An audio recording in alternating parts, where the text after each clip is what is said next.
Quiero iniciar con la imagen de su lado izquierdo, donde podemos ver la posibilidad de movimientos que tenemos cuando nuestra rodilla está funcionando de forma adecuada. Sin embargo, a pesar de la descripción que hace el título de nuestra charla, mecanismo extensor, es importante recordar que debido a la estabilidad estática, una vez que se lo completa la extensión, el aparato extensor no es necesario, pero con tan solo una mínima flexión, la, la, la necesidad de que funcione al 100% este aparato es vital. También les comparto la imagen que está aquí a nuestro lado derecho, nos permite observar el número de casos que se van a presentar, en número de casos en los cuales va a ser necesario realizar un reemplazo de rodilla. Y entonces recordemos que el problema del aparato extensor no es algo muy común, pero si el número de cirugías va a aumentar, también va a ser más frecuente que presentemos ruptura de aparato extensor. Entonces, una complicación catastrófica que disminuye la sobrevida del implante y los resultados del paciente que ya explicó el doctor Barrera. De forma breve, recordar todas y cada una de las partes de nuestro aparato extensor, nuestro músculo cuádriceps, nuestra patela, tendón rotuliano. Es importante recordar que los retináculos son parte de este aparato y pues obviamente el sitio de inserción donde va a ser la tuberosidad tibial. Aquí, de forma muy breve, quiero hacer mención a esto. Recordemos que el cuádriceps es una estructura, pero es un complejo muscular funcional. Y esto quiero demostrarles aquí. Recordemos que, como podemos ver en la imagen, este sería el vasto intermedio, vasto lateral. Las dos partes funcionales del vasto medial, la parte oblicua o larga y la parte horizontal, veamos que en una parte se va a insertar directamente en la patela. Otra parte de este músculo se va a insertar en el tendón conjunto y una gran mayoría de este músculo se va a insertar sobre el vasto intermedio. Entonces es importante que recordemos esto porque ya Adrián hacía mención, debemos de tener un cierre adecuado y va a ser importante la forma en la que cerremos. Aquí de forma gráfica recordemos el aporte vascular de nuestra articulación, en puntos rojos el sitio donde se estima que pudieran estar las perforantes. Entonces, recordemos, si nosotros, aquí está una imagen, en línea roja representaríamos nuestra capsulotomía. Recordemos que con este tipo de abordajes, que es muy habitual, estamos lesionando las arterias mediales y la arteria genicular descendente. En cambio, si hacemos una resección muy amplia en el lado lateral, resecamos mucha jofa, hacemos una meniscectomía lateral y nos extendemos, bueno, aquí vamos a estar comprometiendo estas otras dos arterias, la arteria genicular inferolateral y la recurrente tibial anterior. Entonces es importante que recordemos. Ahora, también queremos mencionar esto, el 80% de toda la fuerza que va a producir nuestro aparato extensor va a ser provocado por el vasto intermedio, nuestro vasto lateral y nuestro vasto medial. Recordemos que va a ser algo muy importante aquí en el aparato extensor, es que gracias a que el cartílago en la parte de la patela, que es el más grueso de nuestro cuerpo, el coeficiente de fricción va a ser muy menor. Y entonces recordemos que también va a ser una polea, podemos ver aquí en nuestra imagen, donde a forma de modelo, si quitamos nuestra patela, el esfuerzo necesario para extender la extremidad es mucho, en cambio si ponemos nuestra patela, el esfuerzo necesario para que la pierna se extienda es mucho menor. Entonces, esa función de polea va a aumentar en un 30% la función de nuestro aparato extensor. Ya lo mencionó Adrián, nuevamente lo repetimos de forma breve. Para caminar, la fuerza de reacción articular es 3 veces nuestro peso corporal. Al subir, 4 veces nuestro peso corporal. Al bajar escaleras, 8 veces nuestro peso corporal y puede llegar hasta 9 cuando hacemos una sentadilla. Es importante recordar también esto, y lo vamos a mencionar al final y voy a recordarles el por qué. Si un paciente salta o hace un aterrizaje, la fuerza que se va a desencadenar en nuestro aparato extensor es de 4.250 newtons. Entonces, es muy importante que recordemos esto. Y esto va a ser, al final vamos a platicar en la razón. Aquí nuevamente las imágenes, subiendo, bajando escaleras. Ok, la lesión de nuestro aparato extensor se puede clasificar de tres maneras. Comparto dos. Más importantes sería, ¿es aguda o es crónica? Como corte 2 semanas. Su localización infrapatelar, transpatelar o suprapatelar. Y la otra es transquirúrgica o ocurre fuera del quirófano. Esa es la forma de clasificarlo. Factores de riesgos, ya los mencionó el doctor Adrián, una amplia liberación, muchas cirugías previas, la rigidez que puede tener nuestra rodilla previo a la cirugía, el uso de corticoides locales. En nuestra localidad muy común, nuestra población, la diabetes, índice de masa corporal elevado, y otros factores pudiera ser enfermedad inflamatoria, hipertiroidismo, el uso de quinolonas, que ya se mencionó, y para nosotros muy importante el cambio de la línea articular. Y esto porque debemos recordar, si utilizamos una categoría 1, un diseño número 1 de implante, es decir, diseño condilar, recordemos que el cambio en nuestra línea articular no debe ser mayor a 3 milímetros. Cuando utilizamos un diseño tipo 2, es decir, póstero estabilizada, nuestra línea articular tiene como límite un desplazamiento de 8 milímetros. Ok, vamos a iniciar con una lesión infrapatelar. Como podemos ver, afortunadamente la incidencia es baja. Recordemos que para que pueda ocurrir una lesión en este sitio, la fuerza requerida son 17 veces nuestro peso corporal. Entonces, ya lo dijo Adrián, las fuerzas en esta articulación son descomunales. Esta es una imagen de un paciente donde ocurrió una lesión del aparato extensor transquirúrgica. Eh, Antecedente importante, a veces el paciente tiene el antecedente de trauma, o cuando estamos realizando la cirugía es una exposición difícil debido a la fibrosis que puede haber previamente. El sitio donde más comúnmente se lesiona, pues bueno, es a nivel de la tuberosidad tibial. Por lo tanto, en varias bibliografías, varias literaturas nos hacen mención a tratar de usar de forma preventiva un pin o un clavo Kirchner de forma transquirúrgica. Ahora estamos hablando de otra lesión, sería a la altura de la patela. Vamos a hablar de la fractura patelar periprotésica. Bueno, su incidencia nuevamente es más baja, es más común en hombres. Factores de riesgo ya los mencionamos, sin embargo aquí es importante comentar esto. Al ser hombres son más exigentes hablando del nivel de competencia. Puede haber una patelectomía extensa. Anteriormente algunos diseños del implante en patela tenían un gran tamaño para anclarse, entonces eso también era un factor de riesgo. Mala calidad ósea por parte de nuestro paciente o ya se mencionó también una mala alineación rotacional. Tenemos que saber qué clasificación es, la clasificación de la Clínica Mayo, Ortiguera Berry, y es importante aquí considerar, en el grado 1 el implante es estable, el aparato extensor está intacto, pudiera manejarse de forma conservadora de acuerdo a las demandas de nuestro paciente. Grado 2, el implante es estable, existe una lesión del mecanismo extensor, y en el grado 3 el implante no es fijo y además la reserva ósea es mala. La reserva ósea, pues obviamente si es menor a 10 milímetros, una muy buena opción puede ser lo que el doctor Adrián ya nos compartió, que sería el aparato extensor, del injerto, perdón. Subimos de nivel, ahora ocurre suprapatelar, la ruptura ocurre en el nivel del cuádriceps.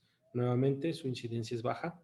Aquí es vital recordar, como en otros sitios anatómicos, como ocurriría en el tibial posterior o como ocurriría en el manguito rotador, también existe una zona crítica que está más o menos a 1 o 2 centímetros proximales a la patela.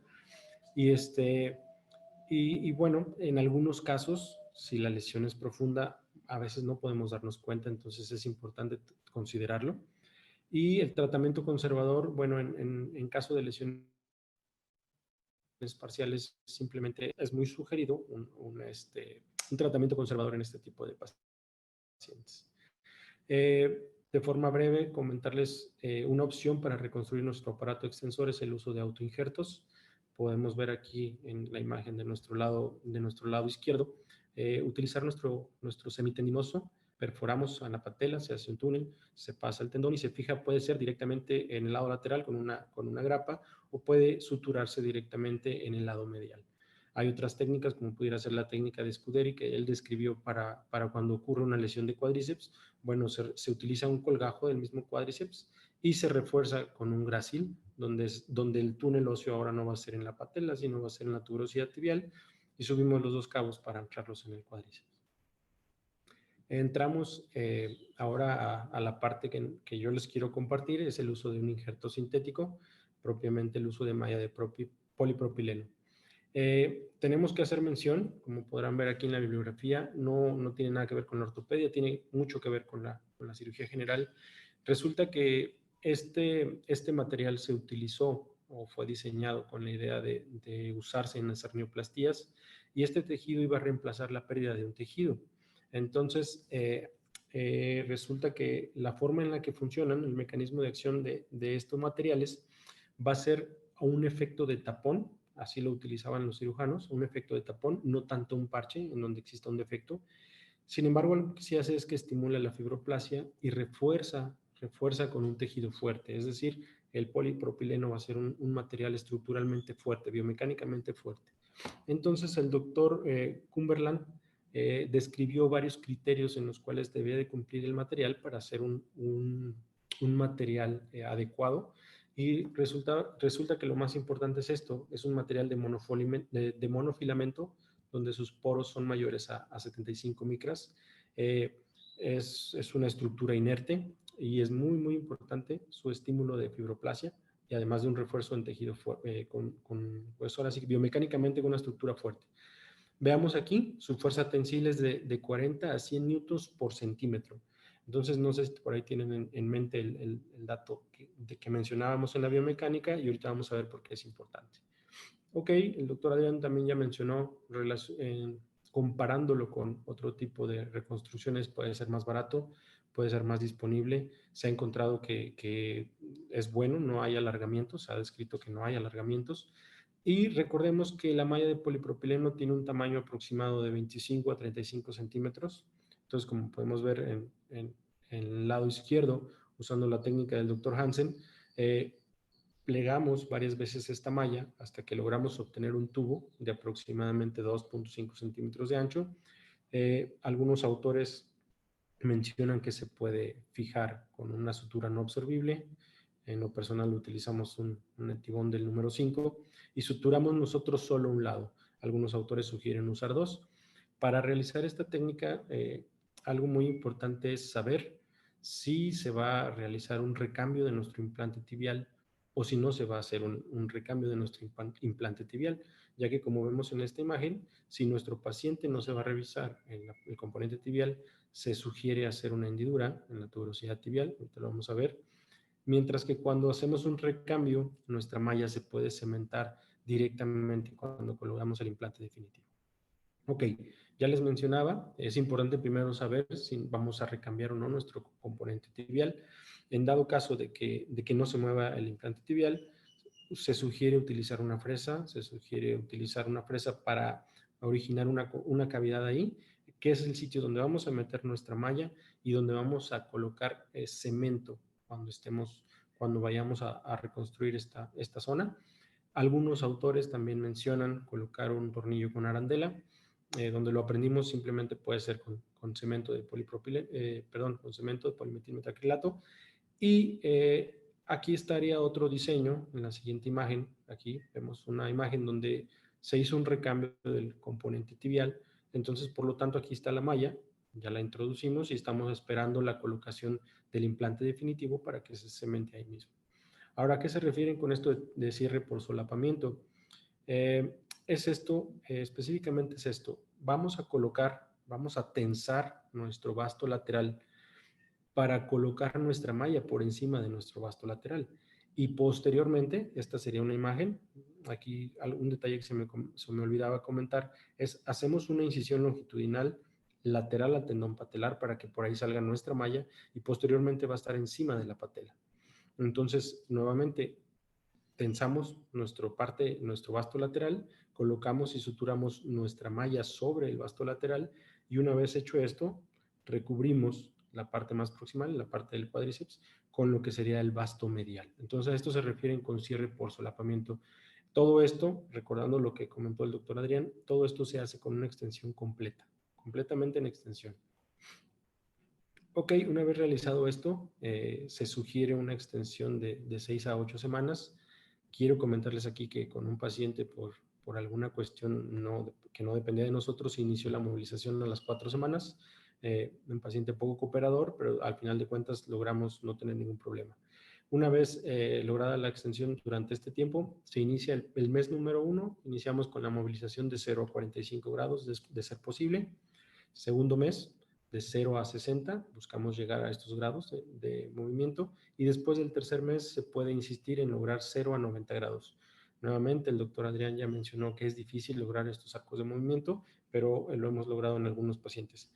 Con esta técnica, con esta reconstrucción, se menciona una mejoría significativa tanto en el KS como en disminución del retraso extensor, y está descrito en la literatura que solamente el 15% llega a requerir una revisión cuando utilizamos malla.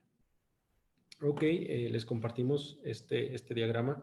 Es un esquema que presentamos en la revista de FEMECOT, donde hacemos un algoritmo para, de forma breve y práctica, cómo poder abordar este problema. Si nuestra lesión es infrapatelar o suprapatelar, dependiendo si es parcial o la demanda de nuestro paciente es baja, bueno, una opción puede ser el tratamiento conservador.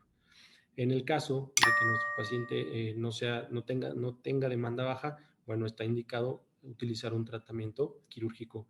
Tenemos una lesión transpatelar, bueno, recordar, si es una grado 1, pues bueno, pudiera llegar a ser tratamiento conservador también. En caso de tener una fractura tipo 2 o tipo 3, considerando el aporte vascular o la reserva ósea de nuestra patela, podemos considerar si simplemente requiere una fijación en la patela, adelante. Lo que no es muy sugerido, ya se mencionó por qué, reparación primaria. Se sugiere de entrada reconstrucción, ya sea con autoinjerto, como ya mencionamos, con algún isquiotibial, aloinjerto, como ya se mencionó, con el aparato parcial o total, y el injerto sintético, como lo estamos mencionando, o la transferencia muscular. Les comparto nuestro primer caso, una mujer de 67 años, hipertensa, insuficiencia vascular, como antecedente importante una artroscopía 6 años previos y un índice de masa corporal de 40. En este paciente ocurrió una lesión transquirúrgica, entonces es la imagen que habíamos visto previamente. Tuvimos que hacer una revisión de componente tibial y obviamente nuestra malla se colocó cuando cementamos el implante tibial. Un control postquirúrgico. Nuestra paciente revisada unos meses después, veamos su extensión, vemos su flexión, y aquí vamos a ver un pequeño video donde nuestra paciente nos muestra cómo podía caminar sin necesidad de algún aparato auxiliar de la marcha.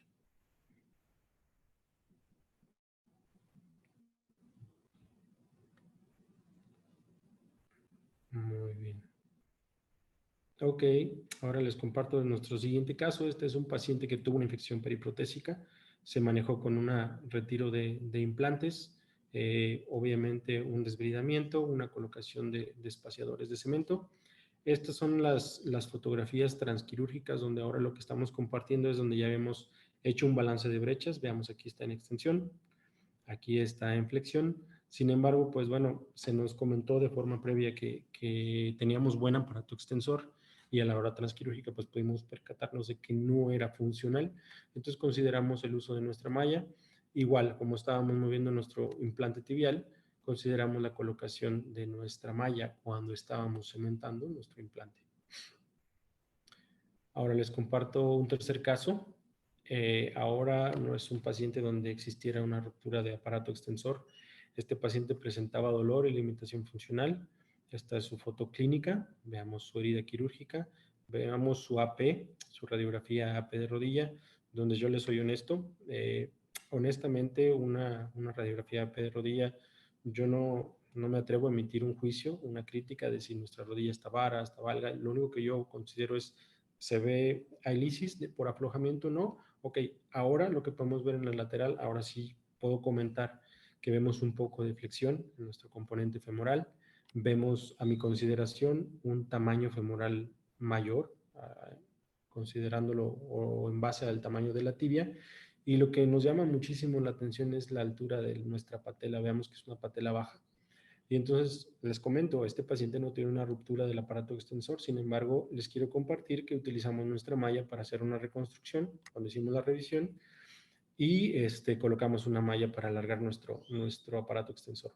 Aquí está una tomografía que pudimos realizar. Era un paciente institucional, obviamente no teníamos el eje mecánico. Hicimos la planeación, veamos que tiene una deformidad femoral. Intencionadamente nos mencionó que tenía el antecedente una fractura femoral. Consideramos que nuestro paciente necesitaba una osteotomía con 7 grados.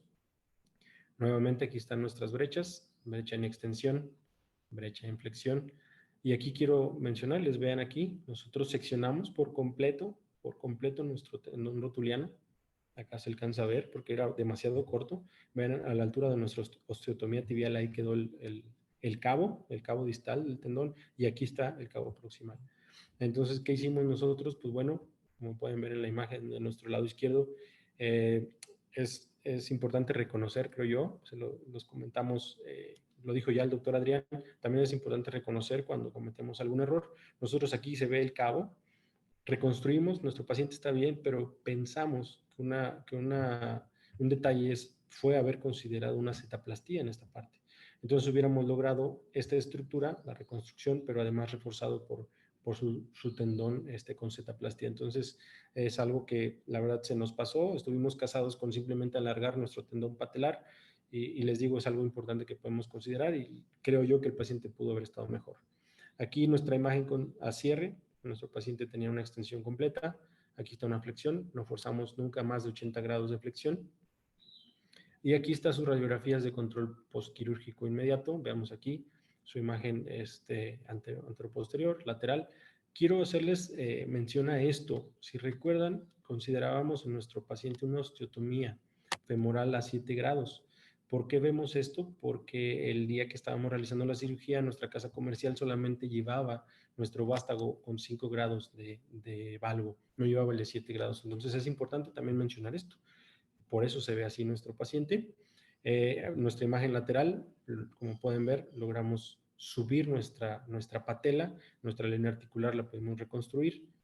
Y estas son fotos de nuestro paciente porque se nos había hecho mención que probablemente estaba fallando esa malla o que se pudo haber roto. Y vemos aquí una foto clínica con flexión.